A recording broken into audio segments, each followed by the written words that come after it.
Здравствуйте! В эфире информационная программа «Настоящее время. Азия». В пражской студии я Динара Аргин. Сегодня в программе. Российские телеканалы могут прекратить свое вещание в Казахстане из-за нового местного закона о рекламе на зарубежном ТВ. Казахстанские власти не идут на уступки, давление все-таки оказывают. Бывших кыргызских беспризорников и сирот местные чиновники не хотят отпускать в Америку на каникулы. Официально в МИДе говорят об опасениях, что детей в США разберут на органы. Неофициально речь, возможно, идет о взятках. Я ложусь спать, я думаю, вот я уже приехала в Америку, гуляю там по паркам. Путин опять обрушился с нападками на Турцию. Это случилось на его пресс-конференции по итогам года. Если кто-то в турецком руководстве решил лизнуть американцев в одно место, не знаю, правильно ли поступили или нет.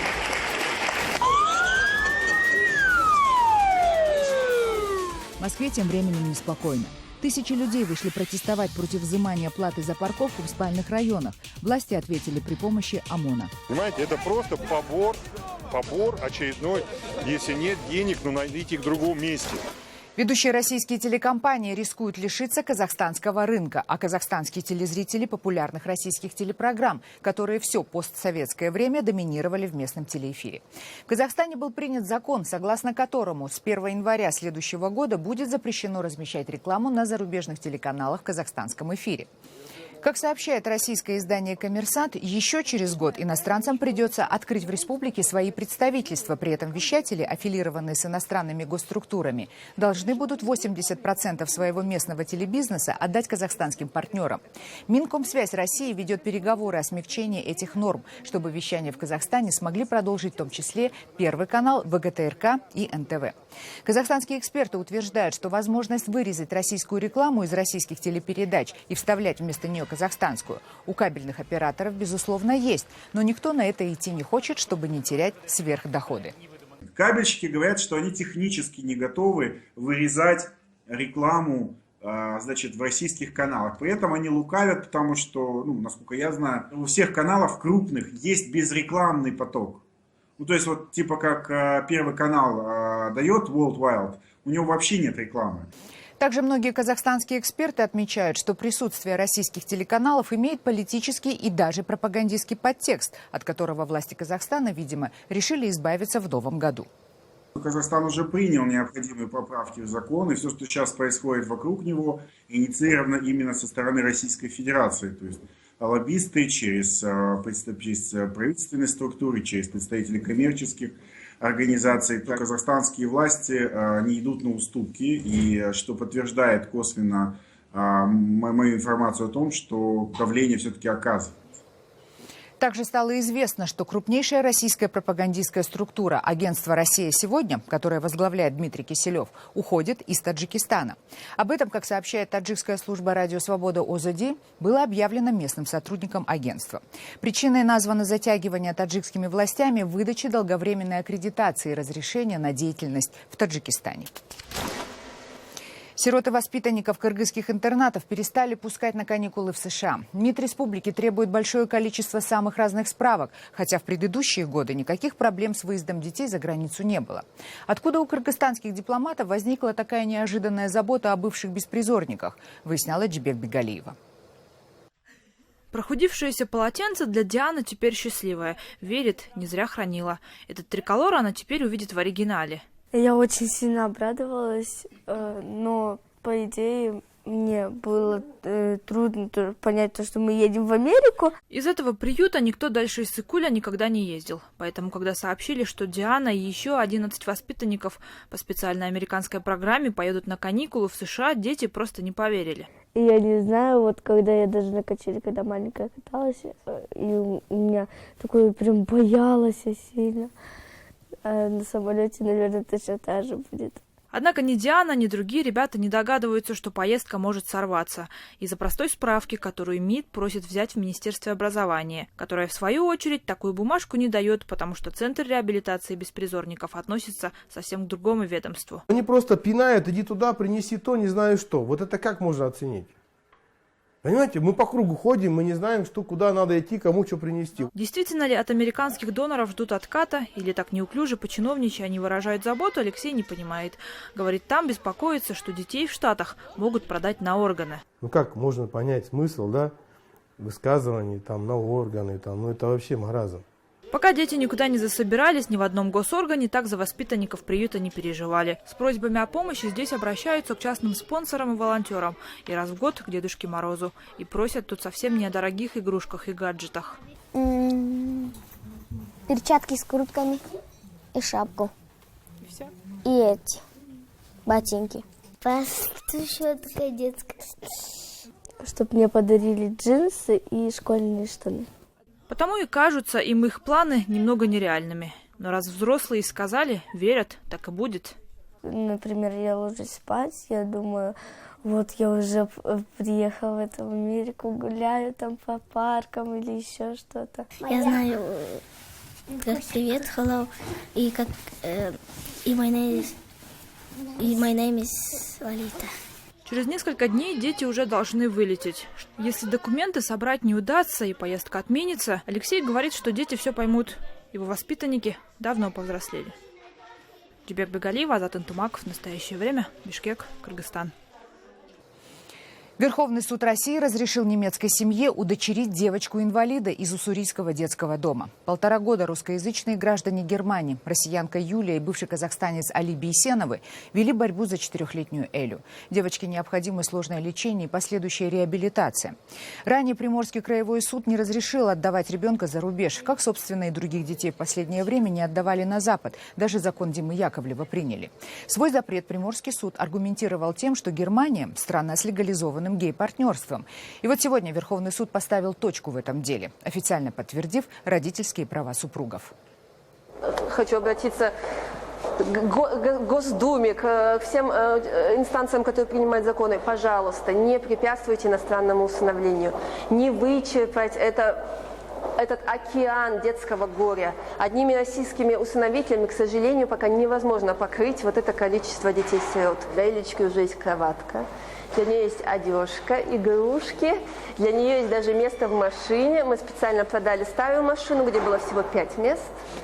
Купили новую, где есть 7 мест. То есть для Элечки, там, ну и вещи положить. То есть у нее уже даже есть свое место в машине. В Узбекистане судят 87-летнюю Веру Евстигнееву, мать известной правозащитницы Елены Урлаевой. Веру Евстигнееву обвиняют в том, что у нее 1 ноября переночевала родная внучка Анна Савченко, которая специально приехала навестить бабушку из Украины. Анну Савченко депортировали, а Веру Евстигнееву ожидают суд и крупный штраф за нарушение правил пребывания в республике. Пожилая женщина уже 1 раз не смогла прийти по повестке на заседание суда из-за нервного переживания. На мой день рождения приехала моя внучка с Украины. Внучка осталась ночевать у меня 1 ночь 2 ноября. А 3 ноября в 7 часов утра приехал наряд милиции. Я не могла набрать номер телефона. Я говорю, неправильно набрали. Я еще наберу неправильный номер. У меня руки дрожат, мне плохо. Я волновалась, думала, что куда ее повезут, куда ее заберут. Уехали, мне стало плохо. У меня давление повысилось, сердце плохо. Но я скорую не вызывала. Я принимала лекарства, которые у меня есть. Но лежала. От этого времени и до сих пор я ночами не сплю. Елена Урлаева считает, что судебное разбирательство в отношении ее матери напрямую связано с ее деятельностью по мониторингу использования детского труда на узбекских хлопковых плантациях и является местью властей за разоблачительные материалы. Маме поставили нарушение как раз в те дни, когда был хлопковый период, и я ездила по полям. Я знаю, что за моими квартирами была установлена слежка, и, скорее всего, вот это тоже сыграло на то, что к нам в 7 часов утра 2 ноября ворвались здесь и сотрудники милиции, и ПАСБО, и понятые, и обвинили мою маму и племянницу мою Анну Савченко в том, что они нарушили закон Узбекистана, что мама разрешила переночевать племяннице в своем жилье. Добавим, что 2015 год в Узбекистане объявлен годом заботы и уважения к пожилым людям. Далее в программе. Путин опять обрушился с нападками на Турцию. Это случилось на его пресс-конференции по итогам года. Если кто-то в турецком руководстве решил лизнуть американцев в одно место, не знаю, правильно ли поступили или нет.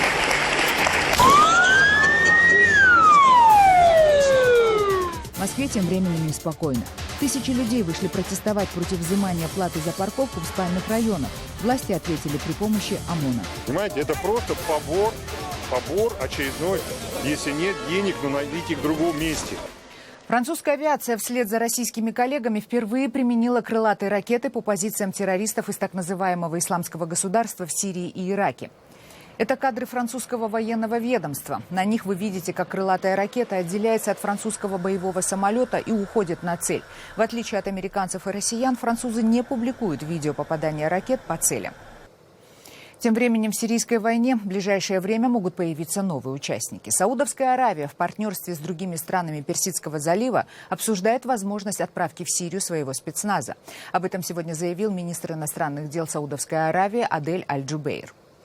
Напомню, что в Рияде завершились переговоры разных группировок сирийской оппозиции, противостоящих Башару Асаду. Им удалось сформировать группу представителей на переговорах о будущем Сирии, запланированных на следующей неделе. Однако из переговоров были исключены самые крупные религиозные группировки, сражающиеся против правительства Асада и связанные с Аль-Каидой. Российский МИД раскритиковал переговоры в Саудовской Аравии. Ракетная артиллерия боевиков Исламского государства нанесла удар по позициям турецкого спецназа в окрестностях иракского города Мосул. Против турок террористы также пытались использовать смертников и заминированные автомобили.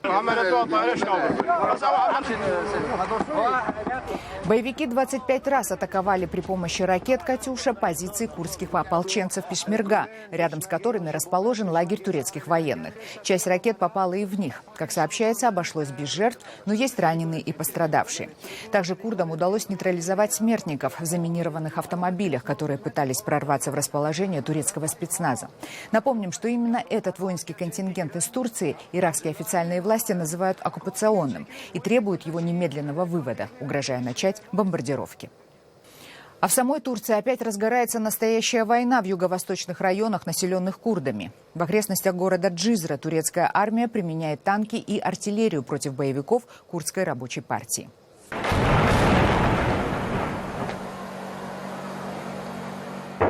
Это кадры агентства «Рейтер», на которых хорошо видно, как турецкие снаряды разрываются в жилых кварталах. Также заметны крупные соединения турецкой бронетехники в окрестностях этого курдского города. А в других курдских городах полиция и спецназ проводят облавы на курдских активистов. На улицах введен жесточайший комендантский час, и с заходом солнца на них практически нет ни одного человека, за исключением военных. Наблюдатели считают, что активизация турецких военных в курдских районах Турции и на севере Ирака связана с опасениями официальной Анкары, что курды смогут при поддержке Соединенных Штатов провозгласить свое независимое государство на этих территориях. Президент Российской Федерации Владимир Путин в 11-й раз провел свою большую пресс-конференцию. Не обошел он своим вниманием и российско-турецкий конфликт. Путин опять сделал несколько довольно грубых выпадов в адрес турецкого руководства и заявил, что у России и Турции существовали закулисные договоренности по поводу северных районов Сирии, которые Турция, по мнению Путина, вероломно нарушила. Про так называемых туркоманов я слыхом не слыхивал. Я знаю, что туркмены живут, наши родные туркмены в Туркменистане. А здесь понять ничего, нам никто ничего не говорил. Но если мы показали, что мы готовы сотрудничать по очень чувствительным для Турции вопросам, неужели трудно было снять трубку предварительно? Или по имеющимся каналам сотрудничества между военными сказать, знаете, ну ладно, там мы разговаривали, а по этому участку границы не разговаривали, но здесь тоже есть наши интересы, имейте в виду, просим то-то, то-то, или там не наносить удар, то. Никто же даже не сказал ничего. При том, что мы проявили готовность сотрудничать с Турцией по самым чувствительным для нее вопросам. Зачем надо было это? Я не понимаю, зачем? А чего добились? Они что, думали, что мы оттуда убежим, что ли? Да нет, конечно. Россия не та страна. Мы свое присутствие увеличили. Количество боевой авиации увеличено.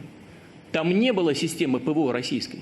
Теперь С-400 там стоит. Если раньше Турция там еще летала и постоянно нарушала воздушное пространство Сирии, ну теперь пускай полетают. Зачем? Вы спросили, может быть, там третья страна какая-то есть? Я намек ваш понимаю. Мы этого не знаем. Но если кто-то в турецком руководстве решил лизнуть американцев в одно место, не знаю, правильно ли поступили или нет. Я не хочу, чтобы, во-первых, не знаю, нужно это американцам. Между тем, турецкие власти, отвечая на выпады Путина, в очередной раз отказались от требований России выплатить компенсацию за сбитый российский бомбардировщик.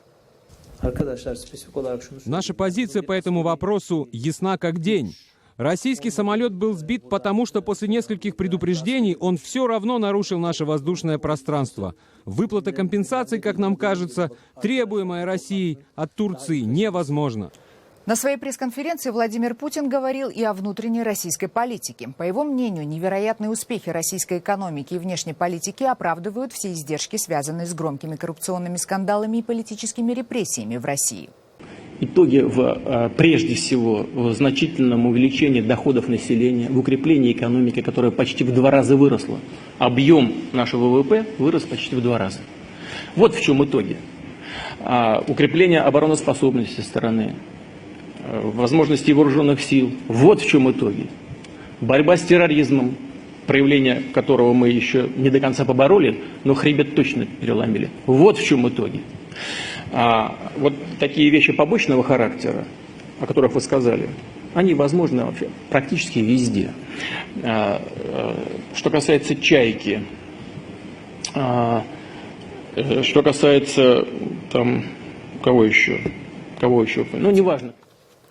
Между тем, еще не успели отшуметь протесты российских дальнобойщиков, как в центр Москвы вышли тысячи протестующих против расширения зоны платной автомобильной парковки.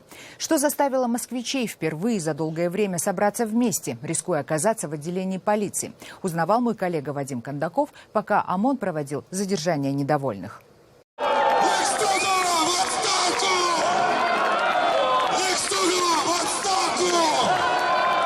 После многочисленных митингов, которые происходили по всей территории Москвы, во многих московских районах, теперь здесь, в Москве, происходит главный общегородской митинг против расширения зоны платных парковок в Москве.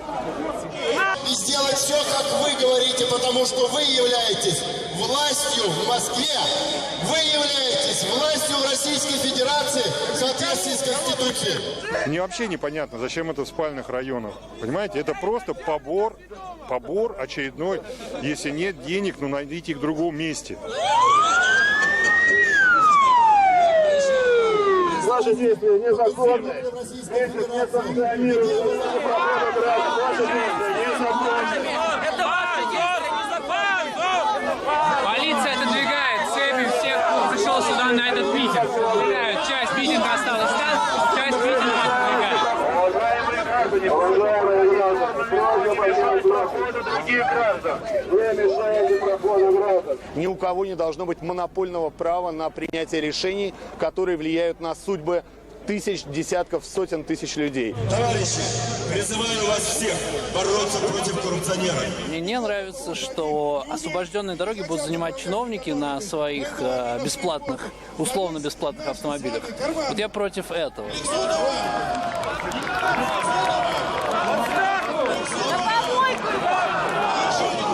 В основном, конечно, звучат требования о том, чтобы отправить в отставку главу столичного департамента транспорта Лексутова или даже мэра Москвы Собянина, но здесь собралось много представителей разных политических партий, поэтому здесь звучат предложения о том, чтобы вообще в целом поменять власть в России.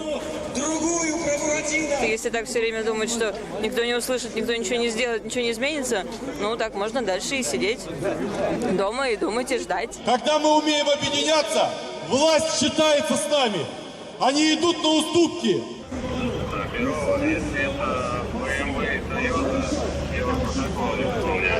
За 5 дней до Нового года меня предупреждают и говорят, мы вводим закон, который тебе скажет, вот сегодня знак там поставят, и твою тачку увезут.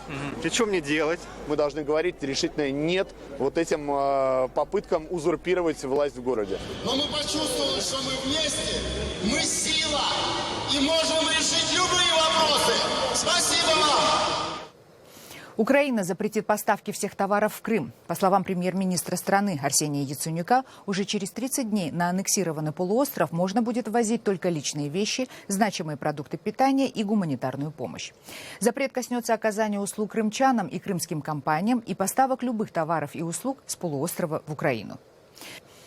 Ограничение поставок электроэнергии будет регулировать Совет национальной безопасности и обороны Украины. Ранее координатор акций по блокаде Крыма, вице-президент Всемирного конгресса крымских татар Ленур Ислямов заявил о старте морской блокады Крыма в конце этого, начале будущего года. В Соединенных Штатах Америки празднуют юбилей создания микроволновой печи. Это один из тех примеров, когда сугубо военная технология случайно стала гражданской и завоевала популярность во всем мире. Об изобретении, без которого трудно представить современную жизнь, наши коллеги из «Голоса Америки». Миллионы людей пользуются микроволновыми печами каждый день, даже не предполагая, что эта технология долгое время была военным секретом. В 1940 году ситуация в Европе была отчаянной. Германия готовилась к нападению на Великобританию, и ее подводные лодки беспощадно уничтожали конвои, привозящие грузы из Соединенных Штатов. В сентябре того года делегация британских ученых прибыла в США, чтобы попросить о помощи в реализации нескольких секретных разработок, включая вакуумную трубку, которая может производить микроволновые эмиссии, что необходимо для создания более точных радаров. Ларри Шуэт из Управления военно-морских исследований. Эта технология в корне изменила радары в целом, поскольку стал возможен переход с низких частот на высокие. Новое устройство, названное пустотным магнетроном, позволило операторам радаров обнаружить отдельные самолеты и подводные лодки в стадии погружения, что в конечном итоге помогло добиться перелома в ходе войны. Однако магнетрон изменил не только военные технологии, но и то, как сегодня готовят еду во всем мире. Именно на базе этого устройства и была разработана микроволновая печь. Недавно в Вашингтоне группа, состоящая из британских, американских и канадских военных и гражданских ученых, отметила юбилей миссии ученых из Великобритании в США 1940 года. Участники конференции заявили о своей приверженности сотрудничеству стран в разработке новых технологий, способных улучшить жизнь человека. Контр-адмирал Матиас Уинтер, глава управления научных исследований ВМС США. Мы также занимаемся разработками в области фотоники и энергетики, плотностью энергии и ее направленности не только в военных интересах, но и для ее консервации на кораблях и наземных береговых объектах, с тем, чтобы повысить эффективность ее использования.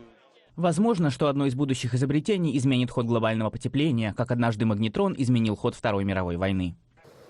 В Австралии накануне Рождества прошел самый многолюдный урок серфинга. В нем приняли участие 320 Санта-Клаусов. Подробности в репортаже Рейтер.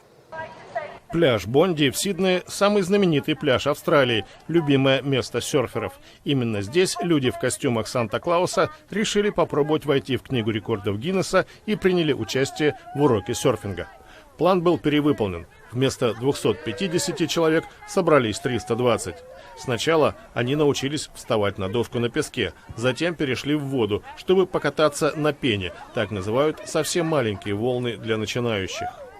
Плавать в костюмах непросто. Одежда закручивается, борода отклеивается, но диплом об установлении рекорда организаторам все же вручили. Кроме того, мероприятие было еще и благотворительным. Так серферы из движения One Wave привлекли внимание к проблемам психически нездоровых людей. Это были все новости, о которых мы хотели вам рассказать. Читайте нас в социальных сетях и смотрите на сайте KarenTime.tv. Мы встретимся с вами завтра в это же время. Всего доброго.